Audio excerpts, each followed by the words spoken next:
Ano gagawin mo kung makita mo sa langit yung first love mo, tsaka yung true love mo? Sinong pipiliin mo?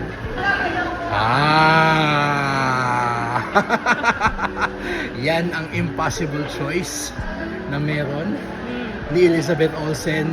Kakalabas lang namin ng Eternity. yes, the latest A24 film. Starring Elizabeth Olsen, Miles Teller, and Callum Turner. So, as usual, I'm Roy, And Angela. and welcome everybody to our Cinegeeks Walk and Talk. And as usual, non-spoiler pa rin ang ating atake dito sa ating Walk and Talk. Ladies first, Ange, what is one thing that you really loved about Eternity?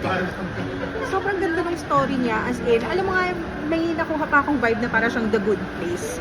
So kung gusto niyo yung ano na yun, show na yun, Actually. magugustuhan niyo to. Actually. Pero ang pinakamaganda talaga is yung story. I love how it balanced comedy and drama. And ang ganda ni Elizabeth Olsen kasi ang haba ng hair niya. Sobrang pogi, dalawang pogi na gaagawan sa kanya. So, sana all. Ay nako, alam mo, usually kapag ginagawa natin to, I just pick one thing that I really liked about the movie. It's hard. Pero sa akin, it's the movie. I love the movie. I love everything about it. It makes you think, especially if you're in a long-term relationship din. Oo. Ang daming bagay na makaka-relate din, mapapaisip din. That's true. At saka yung mga tipong parang sort of, not really gives the answers, pero parang yung, ano yung, parang what is love? What is true love?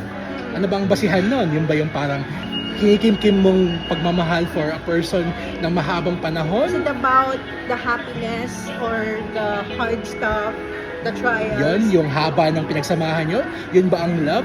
Ang dami, ang ganda niya, ang dami niya tinatanong ng mga magagandang questions. Oo. Sobrang niyang emotional, sobrang niyang heartwarming, sobrang niyang nakakatuwa. Sobrang romantic. As in, Yes. grabe yung kilig ko kanina. That's As true. in, nakakatuwa si Miles Teller. This is the perfect date movie. Yeah. Talaga. So, Eternity comes to cinemas soon.